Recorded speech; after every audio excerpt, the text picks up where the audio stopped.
Yeah, I don't know if it's El Nino or La Nina or what the hell's going on, but the whole nation's just cold as shit. Right? Everything is cold. Every state has got some kind of problem right now. I know, and Yes, it's on the holidays, it's fucking everyone's travel. well, it's like 8 degrees here right now. It's not that cold here, but it is still. It's cold for us. It's 40 California cold. See, that's what I wondered if I was just getting old and not able to adapt to the cold enough because my training's been hurting. But it's like it's 46, which I Yeah. feel like isn't that cold for us. Like it's chilly No. for us. But 8, what's See, Tennessee normally? Well, 46 is warm. Yeah, well, you're from Wisconsin, Tennessee, right? Normally, yeah, Tennessee would be like 30, 40, 50s even. Okay. It's very back and forth, but like 8 degrees is super unusual, so this is not pleasant for anyone. I think 8-ish with some kind of crazy wind chills, maybe the coldest I've been in. I was walking around Boston, and it was like, 8, and it had some wind chill that was negative, and that was wild. That I wouldn't leave my house. Yeah, the coldest I think I've been was winter of 2014. Actually, it was very early 2015 when my grandson was born. We were in Nova Scotia, and it was the year that there was just so much snow everywhere. Like there were empty lots full of snow because that didn't melt because they had to put it somewhere. And it was the wind chill at 3 o'clock in the morning or whatever it was. Had to get into a cab to go to the airport. It was like -6 or -7. That was that's my coldest with wind chill. You guys get snow and stuff, Pete, or is it just uncomfortably cold? We get a little bit of snow, a few inches a year, but nothing like Wisconsin. Like this would be a typical day in winter in Wisconsin, and it was so cold this morning for Tennessee. Probably the coldest has been since I moved here 7 years ago. That the gym door, like when I went to unlock it, it was frozen. The key wouldn't turn. Oh fuck. That's pretty So, cold. That's pretty dang cold. Yeah, we don't have that here. We're on with Pete Rubish in case people didn't read the title of this episode. And are you at your gym right now, or are you at home, or? Yeah, I'm at my gym, and it's a little chilly in here even. It's probably like 55 degrees because the heat won't go any warmer. And it's just, you work with what you got, but it's pretty cold. 55 is liftable though. Like we're uninsulated in here, and we're in the back of our gym too. And so, 50 degrees inside the gym. We just keep the doors down. We have big old rolling gates, and 50 is doable. I'll squat and deadlift in it. Yeah, people are here. Yeah, 30 or something might get a little weird, but hopefully Sacramento doesn't get any colder. It's a little hot in the summer, but as people say, it's a dry heat. It's a drier heat. I don't mind that though. Lifting in heat doesn't really. It doesn't bother you. No, not at all. A lot of us have issues with it. Yeah, lifting in the cold hurts. Like literally hurts. Yeah. My knees. Yeah. I really don't like to be cold. I'd rather be hot than cold. Yeah, same. And I think I may have flipped on that at some point, but I think it's true. Lifting in life's a little different too. Pete, how long has your gym been open, man? You've been through the adventures similar to us, where you're a beautifully young man, young at soul, but you're an OG in the game already. And so now we're the old heads owning gyms before we were just little cracked out kids snorting pre-workout. How long has your gym been going or open, and how's it going? Yeah, so it's been open for 3 years now, and I mean the thing with a gym, to be honest, is you don't profit much off it. It's not like a profit generating business. It's more a labor of love. So I think people have a misconception sometimes that like you're making all this money when you're barely squeaking by, paying rent and utilities and stuff. But I do love it. It gives people a place to go. It gives them kind of like a home away from home, and you build a community. So we've done that here, and it's very small. It's 3,600 square feet. And we're, we don't have tall ceilings or anything, but we just, we started this space back in 2020, right before COVID hit, and we're still going. So it's been quite the experience. A lot of time and effort went into it, but I do love what we have here, and we don't have a ton of equipment even, but it's just become a place where it's almost a sanctuary for people. That rings familiar for us. We're in a bigger space. You've been in our gym. We're in what was Midtown Strength and Super Training back in the day. And so, I mean, we're 5,600-ish square feet.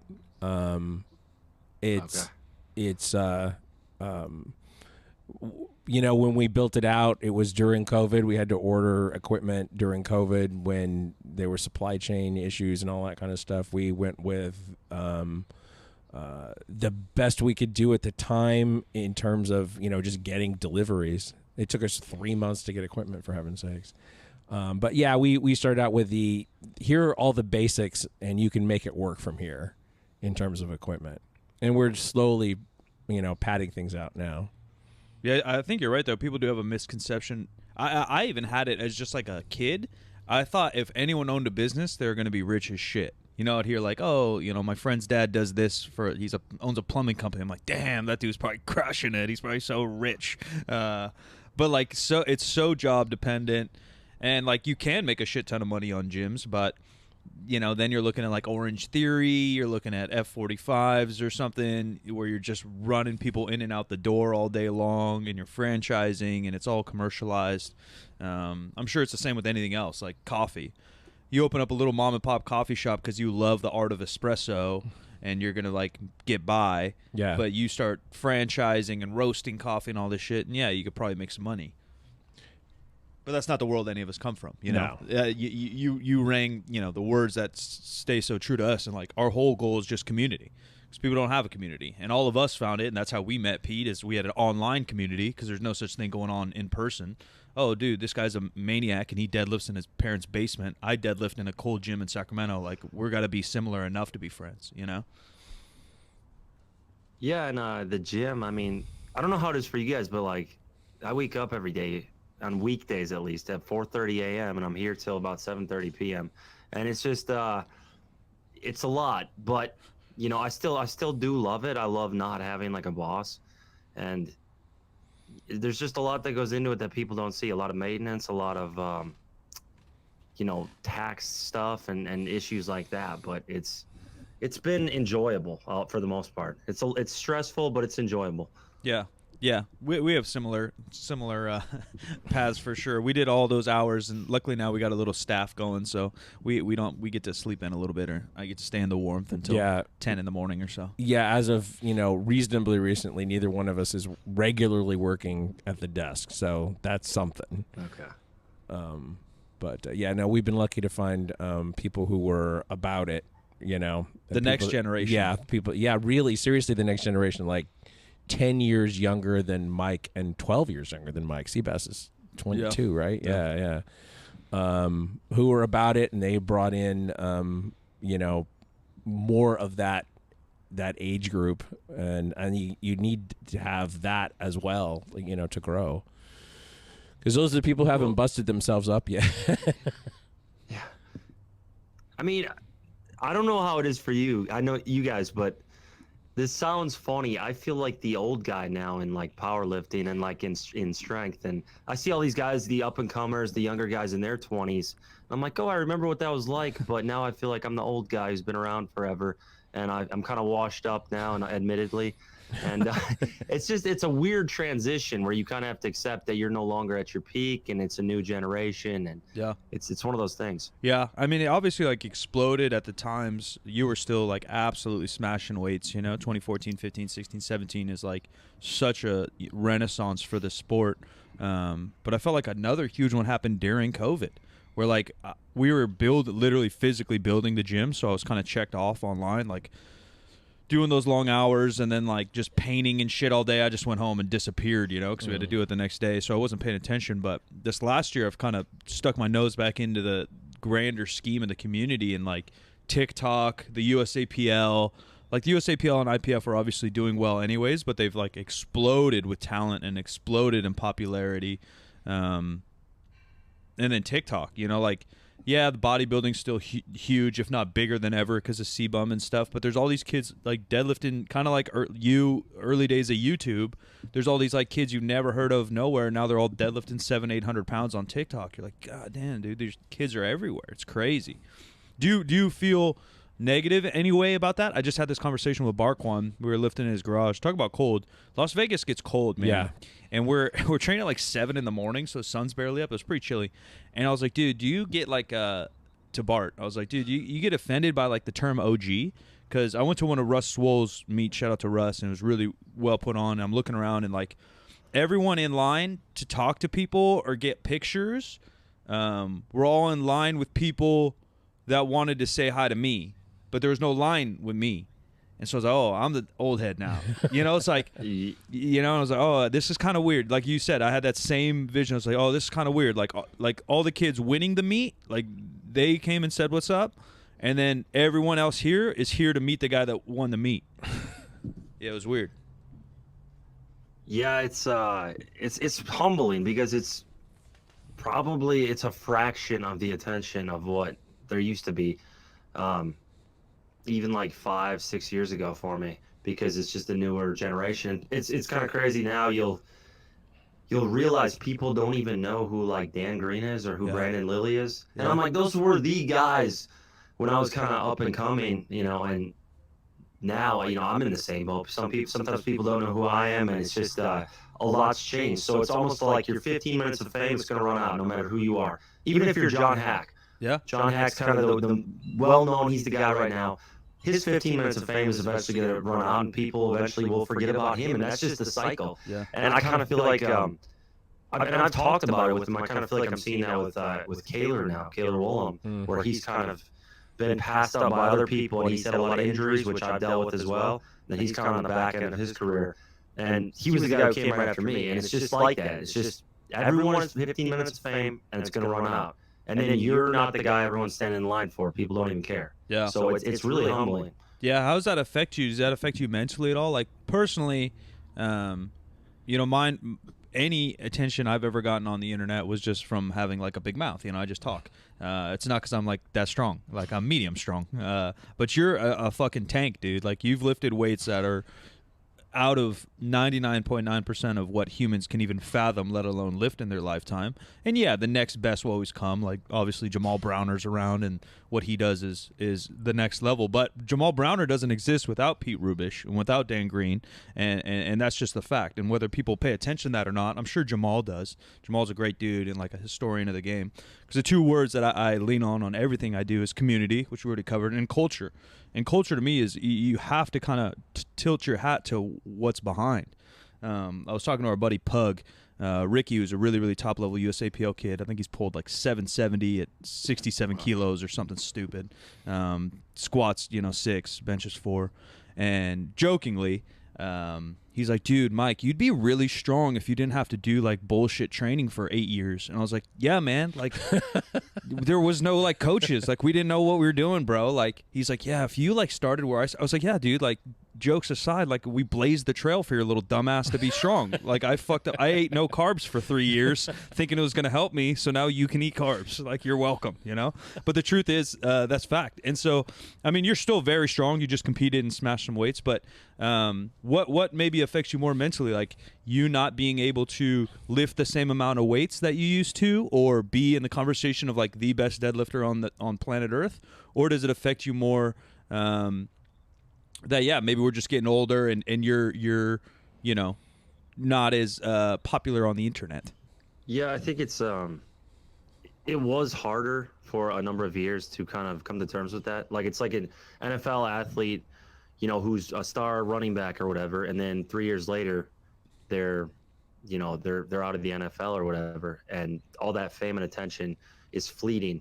So it kind of like what opened my eyes was just the difference in how people treat you from when you're like at the top to when you're not on your A game anymore. You're kind of washed up. So not even like necessarily in a direct way as far as treating you poorly, but it's just, you're just kind of forgotten. Like you're just kind of, you're just another somebody basically after you're used to all the attention and all the praise all the time. And that's just gone. So it's kind of like the rug's pulled out from under you. Then you have to come to terms with that.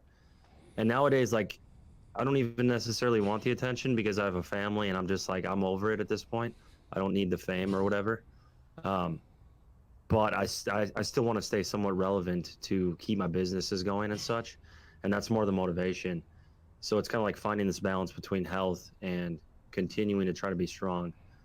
But it's definitely, it's one of the things I think a lot of people are going to struggle with mentally, this crop of lifters, because their time's going to come where they're no longer the big thing. And it's just, everybody faces that to some degree, where it's like, you know, when you're at your peak and everyone's praising you, you have all this attention, you get all these views. Like, my views are a fraction of what they used to be on videos and such. I think my Instagram's gone down like 25,000 people. I'm not, it's crazy. So it's just these little things where it's like, you know, you're no longer the guy, and it's tough, but I've more accepted it, you know, over the last couple of years. Yeah, there's a really good quote, and I should like memorize it better, but John Mayer was being interviewed, the guitar player, about like mental health and popularity, and he's always seemed so even keeled. I'm not a huge fan of his music, but I've been a huge fan of him just because he's into fashion or whatever else. But he like said, you know, and it's just basically true. He's like, dude, humans are made to be judged, or like we're wired to be judged by like 10 people a day. Right? Like you walk by someone in the grocery store or the coffee shop or whatever. Now all of a sudden we're all being judged and criticized by thousands of people a day. Yeah. And we're like meeting, quote unquote, meeting thousands of people a day. Like that's going to fuck anybody up. Like no one's made for that. And I do think some people can handle it better than others, but to your fact, or to your point, I think the come down is going to crush a lot of people. But I even think a lot of people can't handle attention at the top. You know, I follow people on Instagram that are having like breakdowns every other day, and you know, like mentally, physically, whatever it is. I'm like, dude, like, I understand you're just a human, and we all are athletes, celebrities, singers, silly people on the internet like us. But like, there's a little bit of like a responsibility that comes along with some of this. Like, do you take your following serious or not? And that's something I've always pointed to you and a few others that have handled the whole like steroid talk well over the years, because it's a fine line of like lying, promoting it, and then being like transparent with what you're doing or not. And I've always thought the way you handled it, and a couple other people we know for sure have handled it better than say the Liver King.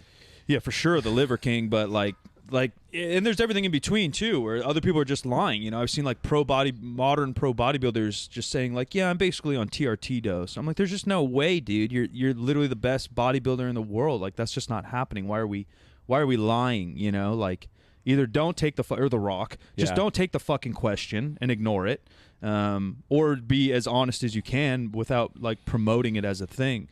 That's been a bit a part of your journey, and I've noticed, I didn't watch the whole video, but I know you've done a couple videos on training without it, or training at different doses, et cetera, et cetera. How does that affect, obviously it affects your training, but how does it affect the mental roller coaster of kind of shifting down in a sense in your training? Yeah, it's tough sometimes to not go on, you know, hormone replacement, because even I think if I like ran 100 milligrams of testosterone a week, I think I'd add like 100 pounds to my deadlift. So I haven't thrown that out the window as far as the idea of that, because my levels, they've never really bounced back, truthfully. Yeah. I was kind of hoping they would, which was the point of the whole experiment. And it's been 25 months, over 2 years. And I've checked it like 10 times over those 2 years. The highest it was 409 for the nanograms per deciliter, which is quite low. And this last one was like 271. So it's not optimal levels at all for strength building.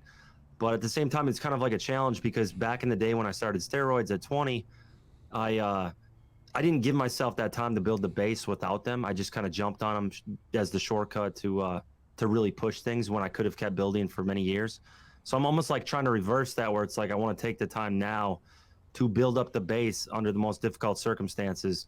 And then if later on, you know, 5 years down the road, 2 years down the road, whatever, I decide to hop on TRT, you know, I'll get a big boost. But I don't ever see myself cycling again. And I'm okay with that, just from a health perspective, getting older, becoming a father, all that sort of thing. Back in the day, it was weird. Like, I guess Brandon was pretty young too, but some of the names you mentioned were all in like their mid to late 30s when they're absolutely crushing weights. Stan, obviously, is like the easy one to point to. Like, changed the game in so many ways, but also, and even still, like I think he just pulled 7 at the Olympia or something silly. You know, like he's an absolute tank and he looks insane. But nowadays, people are burning out at like age 27. Yeah. And not that I've ever been at the level that you competed at or the level of any of those names mentioned, but like I've competed and trained this way for 12 years, and I'm going to hit a new PR this year, and I'm 34. So like it's possible, but do you think that because then I used to say it too, and so I'm almost arguing myself here, where I thought the optimal age of like powerlifting was maybe infinite or like late 30s or 40s if you could stay healthy and just train long enough. But I'm kind of backtracking on my thought there, where maybe that was just the case because those guys didn't go hard until they were 30, and so then you could reach your peak at 36 or 40. Where now guys are more like you, and they're absolutely crushing weights at like 16, 17, 18, 19, and then reaching their top level strength. Like, what's Jamal? I think Jamal's 28, and I know he's been training for a very long time. Him and I used to talk when he was a USAPL kid, and he was 20 years old. So those guys have been doing it forever. Do you think people are going to top out a little bit earlier with their strength? Like, what's the optimal age to powerlift? Like every other sport's what, 26 or something? Something like basketball, football, kind of where maturity meets baseball. If you're not in the major leagues by the time you're 26, you're probably not gonna. Yeah, so 26 there. Track and field, probably 25, 26. Weightlifting, same thing. Olympics. Yeah, I think there's a misconception with the younger lifters. We see like 18 years old pulling 800 pounds or whatever, or 20, and I think there's a misconception that they're gonna hit such astronomical numbers because they're hitting these numbers so young. But in reality, they're probably going to burn out sooner, which is what I've seen. Like, it doesn't really matter if you see these really young guys hitting huge numbers, because usually it leads to them burning out quicker at a younger age, which was the case with me. Even, my peak strength was like 26, 27. That was at my prime. And then after that, it was kind of downhill as far as either not responding to the steroids as well, more injuries, things like that. But at that point, I'd been in the game for, 12 years or so. So it's not really, it's where you start, how young you are when you start. That defines your optimal age later on, because you only have so many reps. You only have so much wear and tear your body can handle. So you can start younger, but it means you're going to peak out sooner. And that's why I think a lot of these other guys, they maybe started a little later. They had more potential into their 30s. Their bodies were holding up better. Because I remember the days of going in the gym, you could just jump in the squat rack, squat, all the way down, no pain or anything, and that's impossible now. There's no way I could do that. That actually brings up a question. We have this basic theory that the real raw revolution in powerlifting kind of started in this building with the backyard meet of the century 10 years ago, which you were definitely featured in. Sort of two-part question. One of them has to do with, like, how did that come about and what was that experience like for you? And number two, the most common comment on my videos from that, from the particularly the squat videos from that meet, is only Pete is really squatting to depth, which isn't really true. But you buried all of those squats, and I know now squatting is not like central to your training. Because of mechanical issues and pain and whatever. So you just give us your thoughts on both those things. Yeah, that meet was really the first, my first major meet, national type stage event. So that was when I got kind of introduced to big time powerlifting, and that kind of, blew my name up, got my name out there a little more. And really with the squat, I just didn't even know any better. I didn't know what knee sleeves were. They weren't really a thing at the time. Everyone was doing knee wraps. Yeah. And I just remember knee wraps were very uncomfortable and painful, and I didn't want to do that. So I didn't know about knee sleeves. They weren't a thing.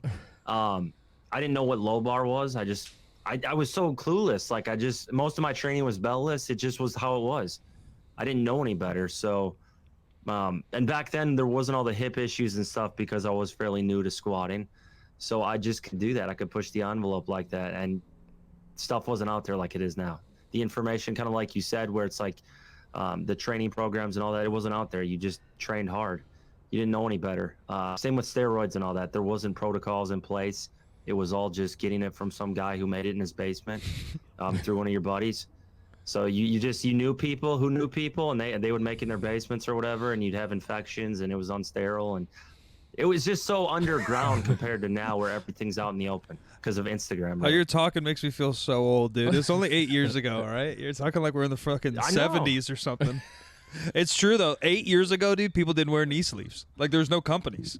Like, Ray-Ban, kind of. No. My first ones were Tommy Konos, and that's just because Elite FTS, it was the only neoprene sleeve Elite FTS sold. You couldn't find a fucking. I swear, I was the first one to wear knee sleeves in fucking super training.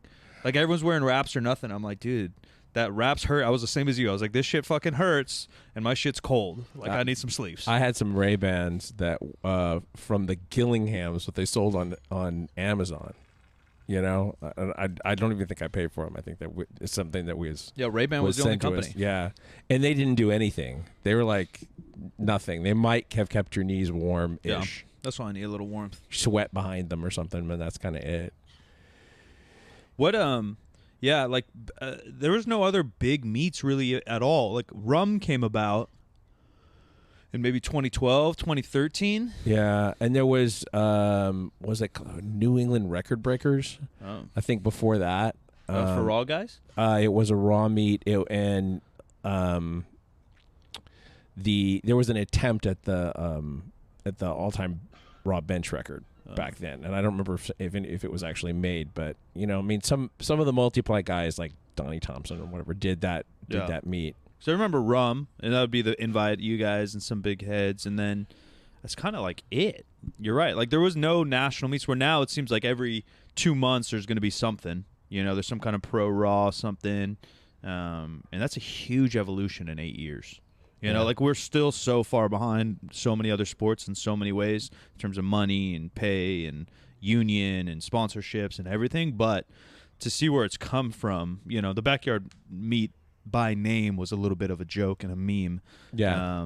But it really was a backyard meet. Like, yeah, there's nothing that special about that meet besides, we put it on the internet and some other people didn't do that. And there were a lot of people in from out of town. Yeah, obviously the big names. We had Stan on a month or so ago to talk about this a little bit, and he gave us almost nothing. But I mean, I know that he was somewhat behind people bringing people in for that meet. Like he contacted people and kind of made it happen in a way that I don't think anybody had really done before. Yeah, when you were listening to Eminem and screaming your tits off, pulling 800 in the basement, who were you watching? Like, were you aware of like Stan Efferding and like Dan Green at the time? Like I was only aware of that stuff because I was the new guy at super training, and so I was like trying to not act cool, but like get learnt. You know, I was like, oh, like I know I'm in a real gym right now. Kind of same idea as that culture. Like I want to pay respect to what's going on and pay respect to what's old. And so like I bought every Louis Simmons book because I knew Mark came from there and I read it all. Like I wanted to pay my respects to the game I was dipping my feet into.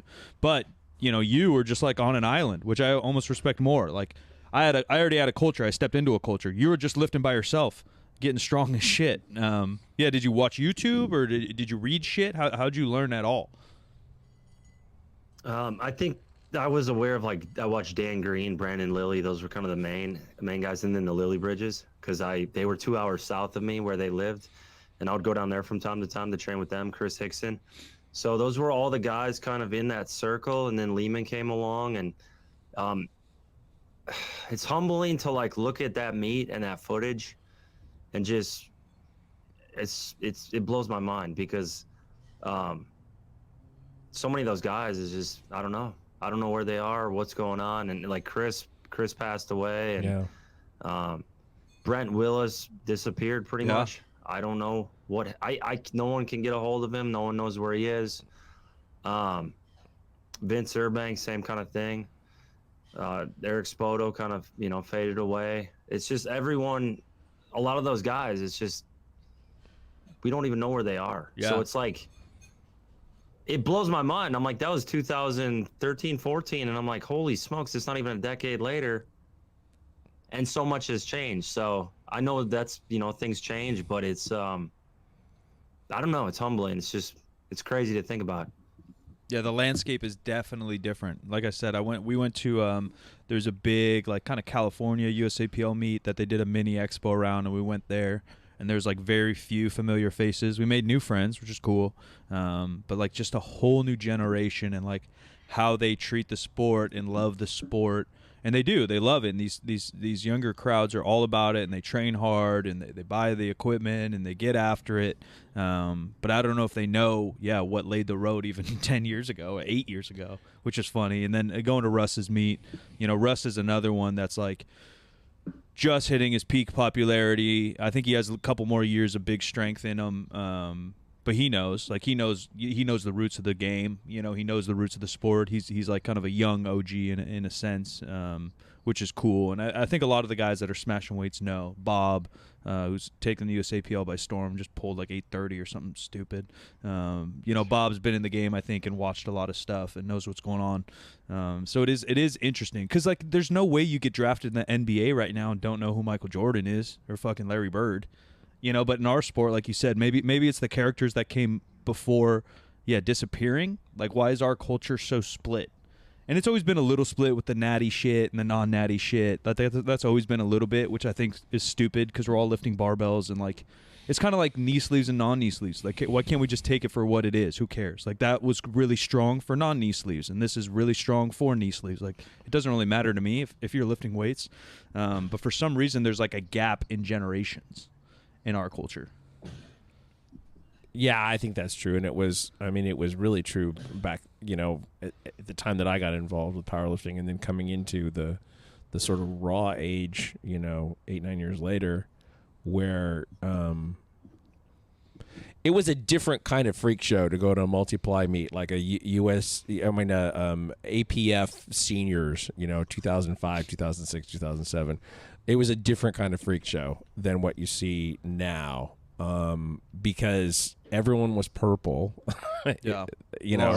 and really, really big, and in that time, because of the gear, there was sort of less of a focus on having a halfway decent physique, and you were just fat, and you needed the fat to make the gear work. Whereas now, everyone's jacked, and so many of them are tested, and USAPL, everyone, you have some level of confidence that they got there on their own, and they just happen to be, gifted with muscularity that responds to training. And I can see how the younger generation might not have an appreciation for the older folks because they don't look the same. And with multiply maybe, but like the raw is what I even mean. Like Pete said, like I bet you more than half of folks nowadays have no clue who Dan Green or Bird Dog Lily is. Like they have no idea. Pete, do you notice at your gym how many people know like you and kind of what you do at your gym, like members, and then how many people at your gym are like competitive powerlifters versus people that just kind of deadlift and shit? So we're so small that we have a pretty good balance. Like basically our gym is like half people compete and then half, I'd say middle-aged women who are like doing group classes and learning strength training. Cool. So just getting introduced to the bar and everything. But it's kind of funny because even now, like we had this guy come in a couple weeks ago. This is a funny story. And he comes in, he's like a strong kid, USAPL. I think he's 19, 20 years old. And he's deadlifting like 672, squatted like 585, strong. And he asked me, he goes, so like, have you competed before? I'm like, I'm not trying to, I didn't try to big time the guy or anything. I was like, yeah, I've done a few meets in my time, but it's just kind of crazy because like people could even come in visiting to your own gym and they don't know like who you are or your history. So it's just eye-opening because there's a lot more moments like that now, especially now that I'm not like as big as I was. Obviously I'm a lot smaller, and it's just I got a kick out of that one though because that's just sums it up. Like, and powerlifting's just grown, I think, beyond what we all know. Like it's still so niche, but like when we all knew it, like literally everyone knew everyone. Yeah. Like yes, you knew them in a crowd. You could at least say what's up or have dinner with somebody. You didn't have to be best friends with everyone, but you knew every name in the game from like top 50 lifters, really. Like it wasn't like I knew everyone's at least by name or face. Where now, I mean, our gym's the same. Like I don't even know the number, but maybe 60% of our members have no clue what me and Jim do or have done. Yeah, probably. They have no clue, and they have no clue about this space. They have and they're competitive powerlifters. Like some of the 20-year-old kids probably do, just because like YouTube and I've consistently created content there. And Barbell Brigades obviously like are good friends, and so there's some crossover there that they kind of know. But even within that, they probably know like Silent Mike, the YouTube guy, and not the rest of the story. or not that, like how deep in powerlifting we actually are. Yeah. Like, cause YouTube is kind of the surface level, like me showing me training every day. But like, the meets we ran, the people with, the Boss of Boss meets we used to go to, et cetera, the Arnold, and everyone would hang out. The landscape has changed so much. Do you try to coach and help some of those guys at your gym, or are you pretty hands off and just kind of observe, or do they even ask you? Well, yeah, I coach quite a few guys from the gym. I work with probably about 50 people right now at any moment. That's what I usually have. So most of those are obviously remote, but I'd say about 6 or 7 come to the gym here, and I work with them, and we do meets and all that. So it's kind of like I've segued more from it being all about my own lifting to coaching a lot more guys, and that's kind of the natural progression of things.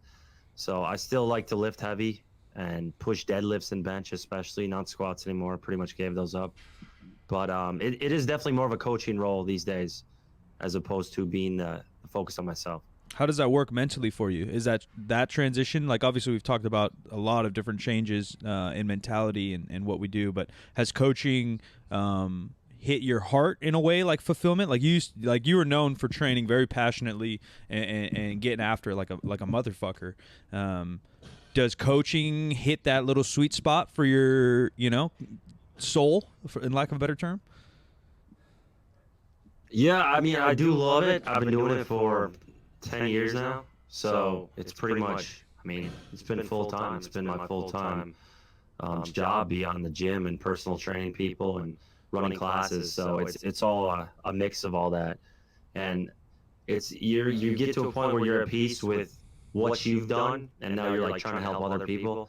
And I'm still trying to progress myself, obviously, from like a drug-free perspective, but there is definitely a much greater focus on others, and I'm cool with that. Yeah, I think there's different mentalities in the world, and some people, like me, for example, like I never got fired up on my own lifts, but I've gotten super fired up when some of my guys lift. Like when Dan squatted 800 for the first time, I was way more fired up for that than any lift I've ever done. And obviously, like finding where you fit in matters a lot, because you got to worry about your own happiness in a way too, and like what fulfills you long term or short term. How about your own lifting, man? We know you smashed some weights over the weekend, but what do you think? Do you think there's an upper limit? I mean, you've lifted so long, you can kind of feel, I feel like, where your strength can go or where maybe it can't go. What's like top end, the next 3 years, Pete Rubish natty deadlift at, you think? As far as what I want to do, I think for 2023, I'd like to focus on a 750-pound deadlift in competition. So the 705 was hitched, so it was obviously red lighted in the meet. But locking that out alone was like a huge accomplishment. I gained a lot of body weight going into that meet to try to hit some bigger numbers, and the jumps just aren't as big as they were on gear, obviously. So a 750-pound deadlift in 2023 and like a 419 bench are kind of my goals, and obviously squats out of the picture. So that's the main focus. But I think eventually getting to an 800-pound deadlift drug-free would be kind of neat. So that could be a couple years down the line, or if it ever happens, but that would be the direction I'd like to go with things. What's leg training look like? Because right now I'm on a similar path. I'm trying to hit a quick conventional PR, like lifetime PR, just in the gym for shits and gigs before I chill on heavy lifting for a while. But literally I grabbed a coach, shout out to Joe, and Joe Stanik's coaching me, and I said, hey man, you can program whatever you want, I'll listen to it, but you're focused to get my deadlift up. I don't give a fuck about the other lifts. And he still has me squatting a bunch to just keep general leg strength. Do you do any other leg stuff going on with your deadlift training? How do you like keep your leg strength well rounded rather than just deadlifting? Yeah, so for legs, Bulgarian split squats. Bulgarian split squats have been huge for me. I really pushed the envelope on those really, really heavy. So like before this last meet, I went up to 8 reps each leg with 275 pounds. Okay, you're smashing them. So yeah, I'm trying to hit my legs, and that's just a much more natural movement for me with my hips than the deep flexion required for a squat. So I can do those without a lot of wear and tear. and I do them once a week, and I still get a pretty good progression with those. And then obviously like the 45-degree back extensions are more for the low back and hamstrings, but I load those up really heavy once a week as well. And those are my two primary movements for deadlift assistance. And I deadlift twice a week. So that's kind of the split. It's like 2 lower body days spaced evenly 3 to 4 days apart with deadlift on each day, different variations, different intensity ranges. And then one of the days afterward, I do the back extensions as the accessory. And the other day is the split squats. So just one accessory, then I'm done with the day. Pretty long rest breaks to really do my best. And I've gotten into this thing with with deadlifts, lowering the bar as quietly as possible. So not slowly, but when I try to put down each rep, I try to make no noise. And this really conditions your low back. It's a very difficult thing. So that's really helped my deadlift progress as well. I don't know if it's a real thing or if it ever spread, but I've always called that the Ed Cohn deadlift, just because Ed deadlifts that way when he does reps. Like he kind of does like a slow eccentric, and I don't think he ever. I don't know. I actually never asked him if he like actually thought of it or whatever. But he's always kind of like deadlifted that way. Like you put it in a good term, like just setting it down quietly, kind of like a controlled without being like a tempo. And I've tended to deadlift in the past a lot that way too. I think there's something to it as well, because the way it kind of pulls you down into like an optimal starting position too, if you allow it, rather than people would drop it, let their hips fly around, and slam the bar down. Yeah, and I think there's some cases that may help an individual too, because like your second or third rep in deadlift can be easier than your first sometimes, right? If you get a little momentum going. So I think there's also a time for a certain lifter to set the bar down, take a step away, and come back, like a full reset. But I'm a big fan of kind of setting it down quietly, like you're talking about as well. How do you load your Bulgarians? You do like a barbell on your back, or you try to just grab some heavy-ass dumbbells, or maybe a safety squat bar or something? Yeah, so I was doing them with dumbbells up until, like, we have 100-pound dumbbells that's as high as they go at our gym. So it got to a point where obviously that just wasn't enough weight. Yeah. And I like the barbell too, because the barbell, you don't have to worry about the grip component of things. I like to do grips separately on its own. So like all of my deadlifts are with straps, and I do grip as its own thing 2 to 3 days a week. So I just prefer the barbell because there's infinite ability to load it. And you can take the focus and make it completely on the glutes and quads as opposed to your grip. Yeah, it makes sense. Looking at your video, I saw that the back extensions are barbell loaded, and you got the front end of the thing jacked up on plates, and you're doing some like pretty serious weight with that. And how did you come upon that being a successful thing for you? The only guys I see pushing that like crazy is you and Lou, the Chinese lifter who just got popped. Oh. Oh, maybe that's what it is. No. Yeah. Well, so the reason I have this one jacked up is because it doesn't have quite the angle of better built ones that I've used. So I've used different variations with this in the past, different brands, I should say. And the angle's steeper, so there's more range of motion. So this one's just at a weird angle where it's so low that if I don't jack up the front, it's like there's no range of motion. But this is a movement I saw probably 12 years ago from Josh Bryant. He was doing it to go back in nostalgia time. Orlando Green, I think, was the name. Oh, was that his name? The 890 deadlifter? I think it was Orlando Green. He was a freak deadlifter that Josh Bryant trained. And he was doing this with like 405. And I was like, holy cats, I got to try this. So I tried it out, and it exploded my deadlifts. Like, I got faster off the floor, better lockout. It was an incredible exercise. And ever since that time, it's been my go-to assistance movement that kind of helped my deadlift progress better than anything else. That's it. We're buying one. And you load it pretty heavy, yeah? You go like sets of 5, sets of 8, something like that? Yes, sir. Yeah. So the heaviest, just for like an indicator lift type test before the meet, I did a single with 402. But when I was on like full on steroids and stuff, I did a single with 500 once. But yeah, typically I'm doing 1 week of 5s, 1 week of 10s, alternating. So this last day I did 3 sets of 5 at 320. And this is just there's no better low back assistance exercise than this. Like, this is the most complementary exercise to the deadlift I could find. I literally, it's foolproof. If you do it, your deadlift's going to go up. There's I swear by it. some of the Chinese guys will throw it on their neck, like a good morning. I've seen that. Yeah, but like on a GHR or on a back extension, it's crazy. And they're throwing 225, 315 around, like psychos. Well, it's just the deadlift, the way you're doing it like a deadlift. I've seen the greatest carryover because you're obviously it's more specific to the deadlift and you can load it heavier. So doing it this way, the carryover's been amazing. We're talking about younger lifters now. If somebody walked into your gym right now and you were to decide that they could be a good lifter, maybe could be a top lifter, what factors are you looking at? I'd say the explosiveness is the main thing. I can tell right away with somebody if they got it or not. So I've had a couple guys over the years where they have just freak explosive fast twitch ability where their lifts look just fast. That's the biggest distinction between someone who's going to be like an average lifter or someone who's going to be a great lifter, is that speed component, that explosiveness that was made famous by Chris Hickson and Eric Lillybridge and stuff.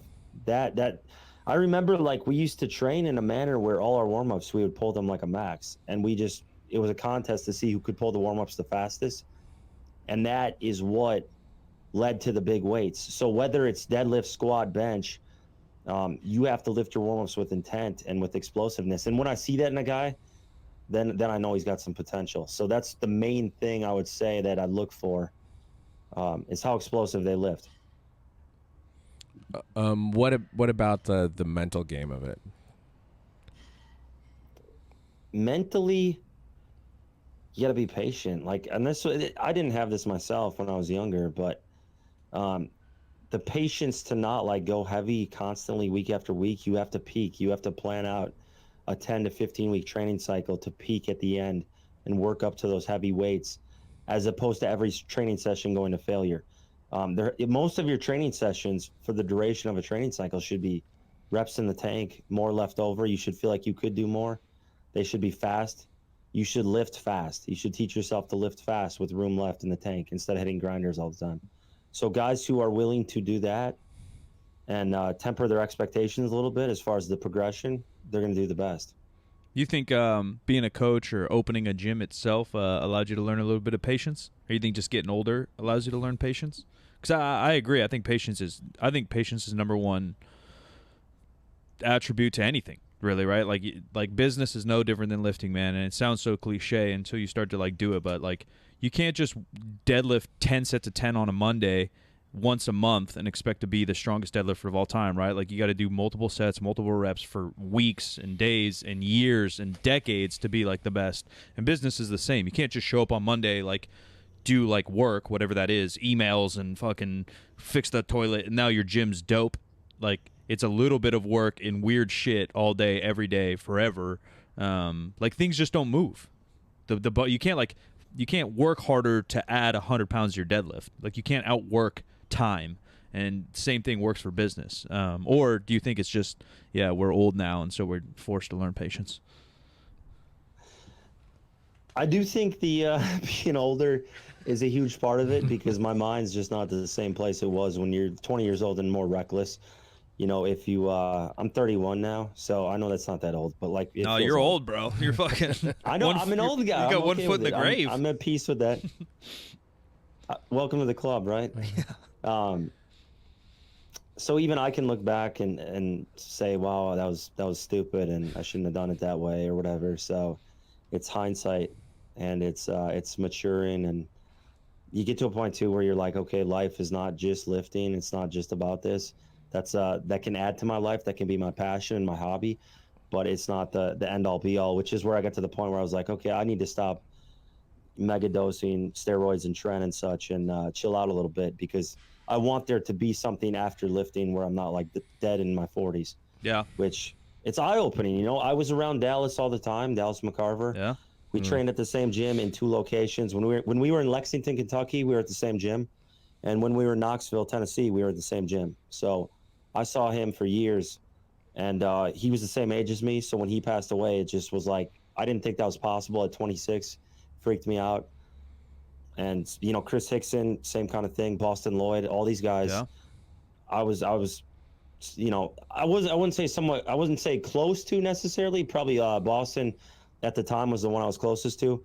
And then Chris Hickson, I hadn't spoken with him in a while, but that one really shocked me too. And these guys, 26, 29, 29. It's just like, you need to learn from it, you know, and it's one of those things. I just wouldn't wish that upon anyone. And you realize nobody's immortal. Yeah. Because people are passing away in their 20s. So you start weighing, you know, pros and cons. Yeah. I mean, this year in particular, but even 2021, you know, the amount of deaths in the fitness space, big names, medium names, competitors, bodybuilding, powerlifting, it doesn't really matter. Like, the numbers are astronomical. I felt like every day I was turning on Twitter or something and seeing a new death, you know, male, female, ages 25 to 35 from what, you know, no one really has an answer, but what seems to be performance-enhancing drugs being manipulated of some nature, you know, or maybe the dieting and dehydration, whatever. But the sports in general, bringing them to the extreme, it was insane. And I think you're right. Like, knowing people, whether you're super close to them or not, or, you know, we talk about a lot of mental health stuff here too. Like, death will change your perspective real quick if you're around it a lot. You know, I just happened to go through that when I was like 18. My best friend died, and you're like, damn, yo, like, this shit can happen anytime, anywhere. And like you said, like, finding things, I think it's important to have like such a passion and drive to get into something, because that's the only way to become the best or learn a lot, right? Like, you kind of have to be a little obsessed for a second to really want to like deadlift your face off and learn about it. But then, well, you know, to bring the conversation around, the transition to becoming a coach or a businessman, or just kind of lifting to feel good rather than like really pushing the limits, that transition is going to be a lot harder if powerlifting's all you know. If you don't think about family or other hobbies or business, if you don't kind of like everything you just explained that you went through of like having a little bit of step back or perspective on life in general, having a couple more cards in your hand, it's going to make that transition to when people don't give a fuck about your YouTube videos or whatever you're doing, it's going to hurt a lot worse, man. It's going to be hard either way. You know, we all have egos and we all have businesses and, you know, different things, but it's going to be a real shock factor to some folks out there if they don't start to get a little perspective on this game of life. Yeah, that's true. I am, excuse me. I was thinking about the fact that, you know, when you're young, you don't pace yourself, but you have you potentially have all the time in the world. And as you get older, you realize that you have to pace yourself, and you don't have all the time in the world. And that, in some ways, that's even harder. But it is difficult to tell a 20-year-old to back off because they won't always want to push it. Right. And you can't really learn until you do it. You can take all the advice in the world, but like until you go through some shit, yeah, you know, we could go and talk to 16-year-olds all day, like, hey, drugs are bad and this is bad, and you know, like, they ain't gonna listen until they fucking see some shit or they do some shit, you know. And then you got to experience life to really learn. That's just kind of, humans are stubborn. Yeah, right, for sure. Or same thing, you're like, hey man, deadlifting 5 times a week, maxing out probably isn't a great idea. I've been there, hurts my back, like, but until they do it, they're not gonna listen. No, for sure not. That's how I've been my whole life. I have to make the mistake to learn from it. If someone told me to do something, it wouldn't be enough. So I'm very much like, let me screw up and do everything wrong, and then I'll figure it out from there. Yeah. It's tough love, you know? Yeah, it is. Yeah. The hardest person to give tough love to is yourself, and sometimes the easiest person to give tough love to is yourself. Yeah. It's sometimes more tough than love. Yeah. Or just for lessons. yourself. Yeah, just call them tough lessons. Yeah. So Pete, thanks for being on with us. Where can I know you do some coaching and stuff? Where can people find you? Find your coaching? Yeah, find your gym if they're traveling or close by. Yeah, so our gym is Koa Strength and Fitness in Oak Ridge, Tennessee. KOA, Koa Strength. And then for coaching, prstrength1@gmail.com. Just go through email, and yeah, been doing that for a while, so I feel pretty good about getting people results. Awesome. Dope, man. Thanks so much for taking the time, and hopefully we'll run into you. There's a small chance we're going to go to the Arnold or some fitnessy style events. I know that's probably a medium drive from you, probably not too crazy. 5 hours. Yeah, could be worse. That's just the Not too Midwest, bad. dude. No, Yeah, it's no. so nice. Everyone just kind of schmobs into Columbus. We got to take a 6-hour flight in the snow and bullshit. Yeah. It's always snowing too. I know. Yeah. That's why I tell everyone we have our lead coach here is competing at the USAPL Pro meet there, and it's like our first really, really big meet. She did nationals and stuff, but that's Vegas, so it was like a 40-minute flight. Right. So now we're going to the Arnold and all that. I'm like, dude, it's snowy. There's gonna be a shit ton of fucking people. Like, it's a whole different world when you head to an expo like that. And I haven't. We got some news that the Arnold expo part is a little unsold for sponsors and stuff, and some big sponsors pulled out. But pictures and stuff of the Olympia look crazy. So I think expos are slowly coming back because of this new generation. Maybe so. You know, for so many years they're like meeting the same folks, but now it's pumping off. So hopefully we cross paths with you, buddy. It was Yes, good sir. chatting. Ladies and gentlemen, Yes, brand new sir. episode every Wednesday and Friday. I'm Silent Mike where you want to find me, 3sb.co if you want to check things out. Thanks so much for listening. I'm at the Jim McDonald on all the social media. This show is 50% facts, where percent is a word, 50 is just numbers. 50% facts is a Spreaker Prime podcast in association with iHeartMedia on the Obscure Celebrity Network. And we'll talk to you next time.